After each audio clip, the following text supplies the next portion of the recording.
नमस्कार दोस्तों, welcome to back my channel. चलिए आज का वीडियो हम लोग पास्ट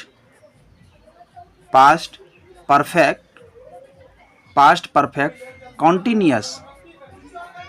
कॉन्टिन्यूअस टेंस सीखेंगे। पास्ट परफेक्ट कॉन्टिन्यूअस टेंस को हम लोग आज सीखेंगे, ठीक है। चलिए सबसे पहले हम लोग लिखेंगे जिस हिंदी वाक्य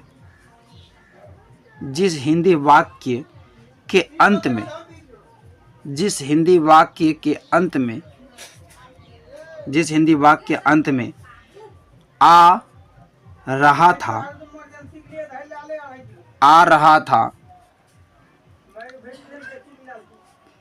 आ रहे थे, आ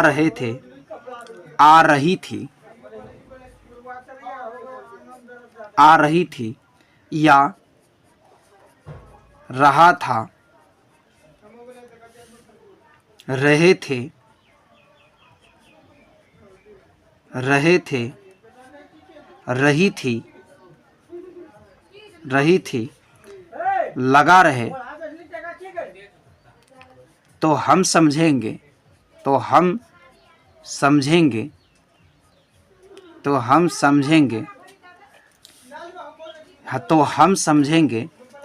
कि ये वाक्य पास्ट परफेक्ट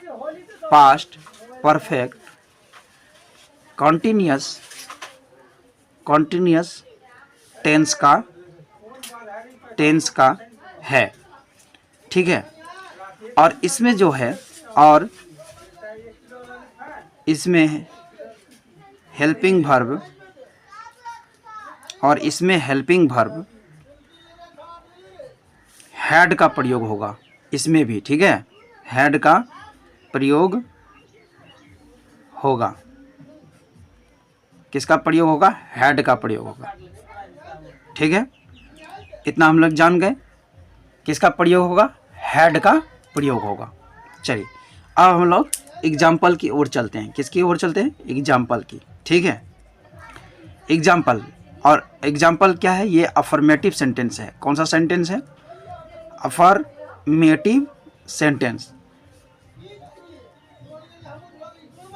देखिए जो प्रेजेंट परफेक्ट कंटिन्यूअस टेंस में हम लोग सीखे थे, टाइम एक्सप्रेशन है ना, फोर और सीन्स का प्रयोग सेम वही है ना, सेम वही है। बस हमें यहाँ पे बदल क्या जाता है, वहाँ रहा रही रहे था, है ना, मतलब वर्षों से आ रहा था ऐसा था। लेकिन यहाँ पे क्या है?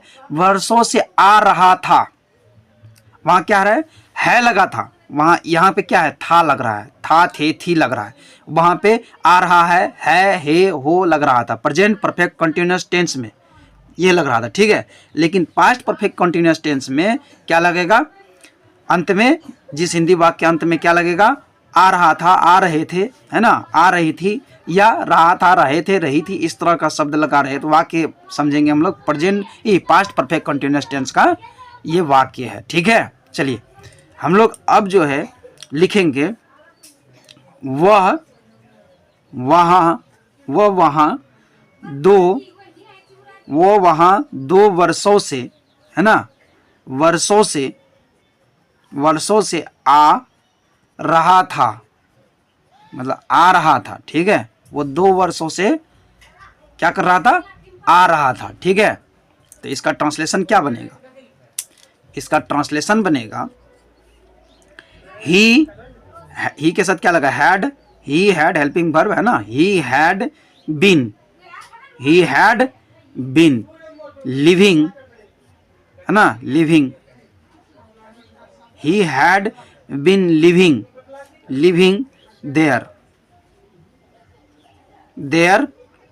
for 2 years. he had been living there for 2 years, मतलब कि देख लीजिए, मतलब वो वहाँ से 2 वर्षों से, वो वहाँ 2 वर्षों से आ रहा था। तो ही हैड बीन, क्या लगेगा? बीन, है ना, यहाँ लिविंग लगा है, आ रहा था, आ रहा, मतलब देखिए यहाँ V4 का उपयोग होगा, किसका उपयोग होगा, V4 का उपयोग होगा, ठीक है। तो अब चलिए इसका फॉर्मूला क्या होगा, यहाँ देखिए 4 का उपयोग हुआ ना, वही टाइम एक्सप्रेशन सिंस और फोर, ठीक है। यहाँ पे क्या है, ये सब चीज़ हम लोग ने प्रेजेंट परफेक्ट कंटिन्यूस में ये सब चीज़ सीख लिए हैं कि सिंस का उपयोग और फोर का उपयोग कहाँ होगा, ठीक है। इसलिए अब यहाँ पे बार बार एक ही चीज़ को नहीं बताना है, क्योंकि हम बता दिए हैं, आप उसको वहाँ पे देख लीजिए बढ़िया से, ठीक है। फोर और सिंस का उपयोग कैसे होगा, कहाँ होगा, ये सब चीज़ हम लोगों ने प्रेजेंट परफेक्ट कंटिन्यूस में हम लोग देख चुके हैं। चलिए इसका फॉर्मूला क्या होगा, subject plus had plus been, subject plus had plus been plus V4 plus, है ना, V4 प्लस फोर या सिंस प्लस ऑब्जेक्ट, यही हमारा क्या हो गया, फॉर्मूला हो गया। ये हमारा क्या हो गया, फॉर्मूला हो गया। ये था हमारा अफर्मेटिव सेंटेंस। क्या था, ये हमारा अफर्मेटिव सेंटेंस था। चलिए टेंस को देखेंगे, इंट्रोगेटिव सेंटेंस। इंट्रोगेटिव सेंटेंस देखेंगे, ठीक है। चलिए इंट्रोगेटिव सेंटेंस में क्या है, प्रश्न वाला बात है ना, प्रश्न पूछने वाला बात। तो लिखेंगे क्या तुम दो क्या तुम 2 घंटे से क्या तुम 2 घंटे से क्या तुम 2 घंटे से पढ़ रहे थे, क्या तुम 2 घंटे से क्या कर रहे थे, पढ़ रहे थे, है ना। प्रश्न पूछने वाला तो प्रश्नवाचक का चिन्ह लग गया। तो अब इसका बनेगा, अनुवाद करेंगे इंग्लिश में। तो देखिए हैड यू बीन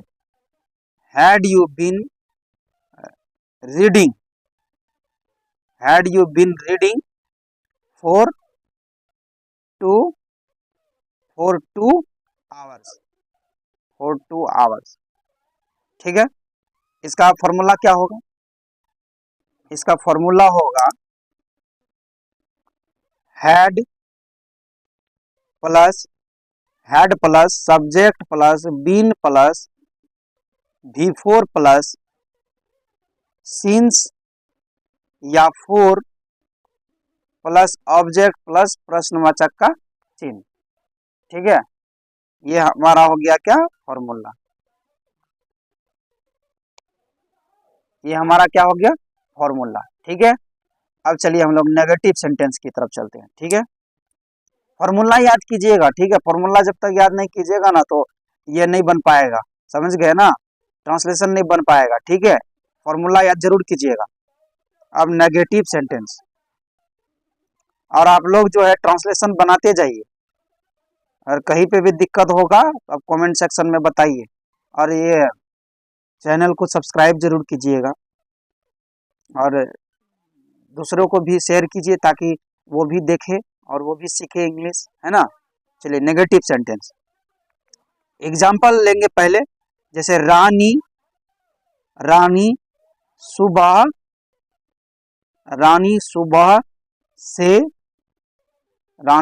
से नहीं गा रही थी, रानी सुबह से क्या नहीं कर रही है, गा नहीं रही थी, ठीक है। इसका इंग्लिश अनुवाद करेंगे, रानी हैड नॉट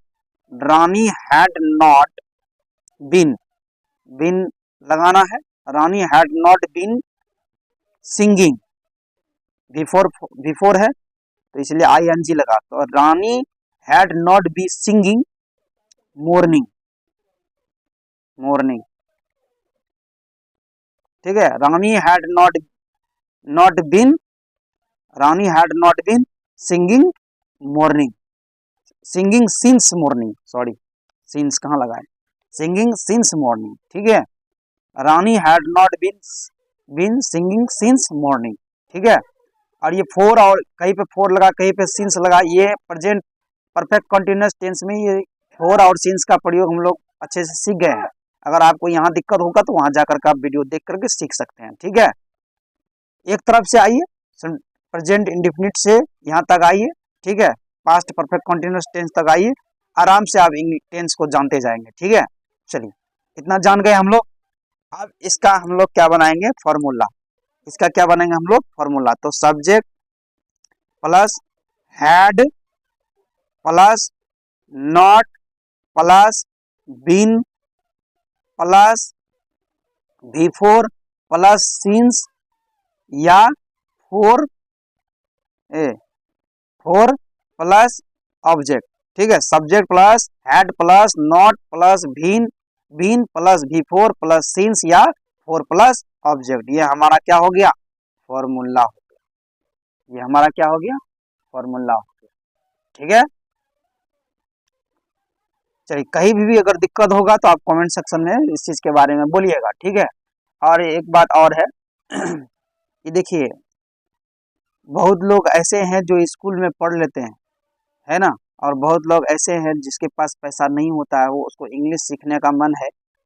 देखिए हमारा भारत देश में खैर हिंदी ही बोलना चाहिए और हिंदी ही सीखना चाहिए, लेकिन हमारा भारत देश में ऐसा कुछ नहीं है। हमारा भारत देश में पता नहीं क्यों आखिर इंग्लिश में जोर दे रहा है, इसका कोई अता पता नहीं है। सारे देश जो है, कुछ कुछ देश ऐसे हैं जो अपनी अपनी लैंग्वेज को लेकर के चलते हैं, है ना, लेकिन अपना भारत देश में पता नहीं क्या है कि अपना लैंग्वेज को लेकर के नहीं चल रहे हैं। लेकिन हमारे देश में इंग्लिश को ज़्यादा, समाज में भी कोई बच्चा अगर इंग्लिश बोल दिया है, फलना का बच्चा तो बहुत तेज है, तेज से मतलब नहीं, वो एक लैंग्वेज है, वो क्या है, एक भाषा है। हिंदी बोलते हैं तो गर्व नहीं करते हैं, लेकिन इंग्लिश बोलेंगे तो बहुत गर्व होता है। नहीं, ये हम लोगों का मानसिकता है जो खराब हो चुका है, ठीक है। हम तो बस यही कहते हैं कि एक भाषा है, इसको सीखिए, लेकिन अपने देश में यूज तो होता ही है। ये इसलिए हम लोग सीखते हैं ताकि कभी अगर विदेश वगैरह जाए तो वहाँ पे हम बोल सके, है ना, और वहाँ पे इंग्लिश ही बोल करके हम कुछ सामान को ले पाते हैं, ठीक है। इंग्लिश ज़्यादा चलता है, लेकिन हम अपने भारत देश में ज़्यादातर हिंदी को ही बढ़ावा देना चाहिए, लेकिन हमारे देश में हिंदी को बढ़ावा कम देता है और कहते हैं इंग्लिश को बढ़ावा बहुत ज़्यादा देता है। ऐसा नहीं होना चाहिए, ठीक है, ऐसा नहीं होना चाहिए। ये लैंग्वेज है, बस इसको सीख लीजिए, ठीक है, ये एक लैंग्वेज है, इसको बस सीख लीजिए। और ज़्यादातर आप साइंस को सीखिए, मैथ को सीखिए, सोशल साइंस को पढ़िए, सामाजिक विज्ञान, ये सब को सीखिए, क्योंकि ये तीनों जो है बहुत ज़्यादा जरूरी है। ये आपका लाइफ है, ये आपका क्या है, लाइफ। साइंस सीखेंगे, है ना, ये सब आपका लाइफ है, ये सीखना बहुत ही ज़्यादा जरूरी है, ठीक है, ये बहुत ज़्यादा जरूरी है। साइंस सीखेंगे तो अब बहुत चीज़ों से आपका दिमाग खुलेगा, बहुत चीज़ों से आप दूर होंगे, साइंस वो बताता है, ठीक है। आप एक बात जान जाइए कि इस दुनिया में जो कुछ भी, चाहे आप कितनों बीमार हैं, कुछ भी हैं, ये साइंस ने ही ठीक किया है, ठीक है, ये साइंस ठीक किया, कोई देवी देवता ने नहीं ठीक किया है, ये साइंस ने ठीक किया है। आप बीमार पड़ते हैं, दवाई खाते हैं, तभी ठीक होते हैं, ठीक है। वो तो एक संजोग है कि हम बीमार पड़ जाते हैं और चले जाते हैं, हे भगवान, हे अल्लाह, हमको ठीक कर दीजिए, हे ईश्वर, हमको ठीक कर दीजिए, तो हम आपको जो है ये चढ़ाएंगे, लड्डू चढ़ाएंगे, वो करेंगे, ये करेंगे, ऐसा करेंगे, वैसा करेंगे। वो संजोग से होता है, वो हो जाता है, अचानक ठीक हो जाता है, लेकिन इसमें कोई देवी देवता का बात नहीं है। अब जैसे मान लीजिए माचिस का तीली अगर हम फेंकेंगे तो ऐसा है जरूरी है कि बराबर में तीली, कुछ कुछ बहुत सारे तीली में ऊपर उठा के फेंकेंगे तो कुछ तीली ऐसा होगा जो बराबर में गिरेगा। तो ये संजोग होता है, क्या होता है, संजोग, प्रोबेबिलिटी, जो हो जाता है ठीक। लेकिन अक्सर बीमारी जो है हमारे साइंस नहीं ठीक करता है, ये देवी देवता के भ्रम में नहीं रहना है, ठीक है, कि वो ठीक कर देगा, ये कर देगा, नहीं। कितने लोग इस दुनिया में दुखी है कि नहीं, कितने लोग, बहुत लोग दुनिया में दुखी है, लेकिन ऐसा है कि भगवान को सब दिन पूजते हैं, सब दिन कहते हैं कि हे भगवान, हमको हमको और दुख ना हो, ये ना हो, ना, नहीं सुन। हाँ, हाँ, भगवान ओशो ने कहा है कि, ओशो ने क्या कहा है, उनका बहुत अच्छा बात है ये ठो कि सब प्रसाद और आरती और भजन कीर्तन भगवान के पास पहुंच रहा है, लेकिन हम लोगों का दुख उनके पास नहीं पहुंचता है ना, लेकिन हम लोगों का दुख उनके पास नहीं पहुंचता है। समझने वाली बात है, इसलिए साइंस को पढ़िए, सोशल को पढ़िए, है ना, जो आपकी बुद्धि को और तेज बनाए और आप सही फैसला लेने में मदद करेगा। लेकिन ये सब जो जीवन है ना, देवी देवता में मत उलझिए, समझे। चलिए, अगर आपको मेरा बात को लेकर के कोई गड़बड़ी लगा हो तो माफ कीजिएगा, लेकिन सच्चाई यही है। ठीक है, चलिए, धन्यवाद।